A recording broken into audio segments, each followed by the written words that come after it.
I feel like a lot of times people think of hospice as they're going on hospice to die, but I feel like it's such a more beautiful journey than that, you know? Really, really. Our journey at hospice lasted quite a while. It was about 7 months. And I think the journey was certainly facilitated by the wonderful, wonderful nurses like Whitney, and the help that they gave to me, the assurance, the support. The biggest blessings in my life, truly, is first of all coming to this country as an immigrant and finding Chuck and you people, hospice. I can't say enough about this place. When you walk in the front door, it's like walking into heaven.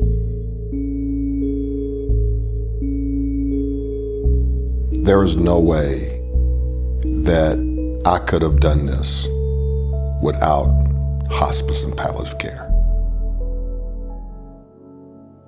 My husband had Parkinson's, and he had a fall that I realized he was probably not going to come back from without me receiving some support.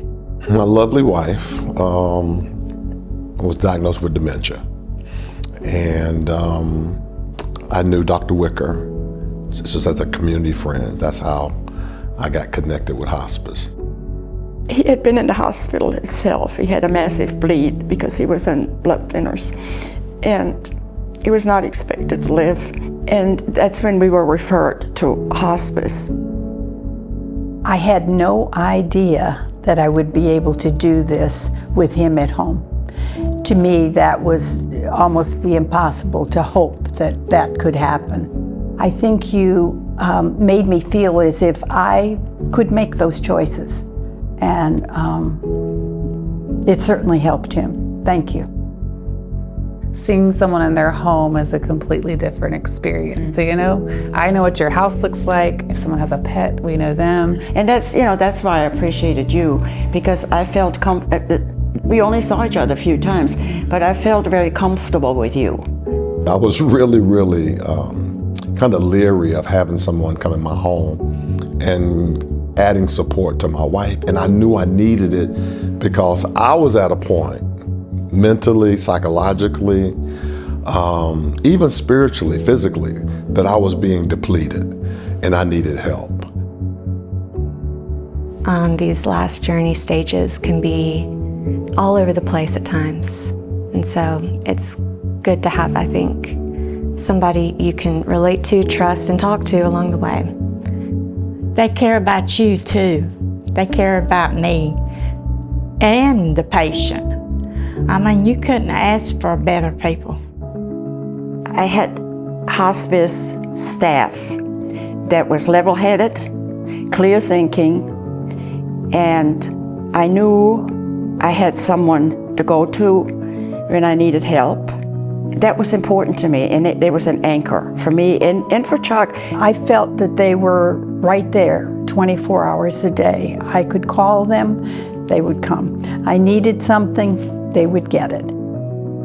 I've been able to be a support system to my wife for almost 20 years. So what now am I going to do? And I think the hardest thing was to lay beside her every night and not be able to help her.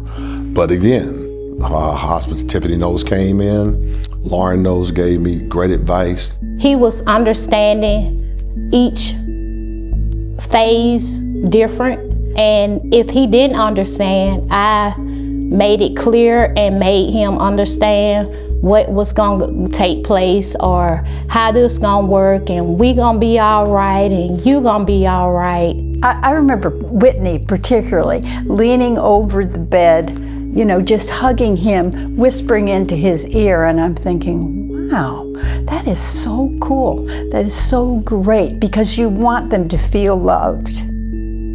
That's great. Thank you. They not only come to do their job, they come to do their ministry. They come to do a service. It's not just changing beds. It's not just checking blood pressure. I consider our caregivers a secondary patient. It is hard to care. And so being able to, while our nurses will tend to and take care of, listen to your vitals and your heart, manage medications, I tell people I listen to your heart in a different way because sometimes it's heavy and we want to check on the heart that way.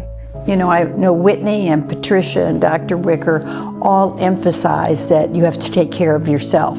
And I tried to keep that at the front of my mind at times, but it isn't a period of time in your life where you want to think of yourself first. With our bereavement program, we make sure that we contact all the families after their loved one has passed, just to check in and see how they're doing. They lay it all out. They give you a folder with all the information in it. They have a chaplain here, pastor here, who helps with grief counseling, and very professional. Support groups are a really great opportunity for people to come and share about their loss with people who are going through a similar experience. They're able to share struggles, coping skills, cry, laugh together. It's a really great time for fellowship and community. They treat everybody like their family, regardless of your color, regardless of your origin, regardless of your background, regardless of your economic or educational achievements. They became like my family, and they were giving him the finest of care, and I appreciated that.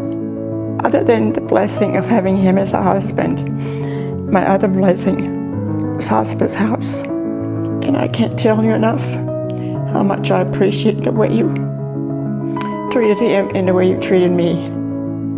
I just love them, and they were so good. I felt like they deserved something. That's why when I went and bought the flowers. I had wrote on it, many thanks for taking care of Joanne. You know, we displayed those flowers in our conference room for probably going on a few months. Every time I seen them, I just it just lit up my day. If you ever have a loved one and you care about your loved one and you care about yourself, you need to hook up with Hospice of the Piedmont, because they will give you the strength mentally, physically. It was like angelic support. You know, I was truly blessed.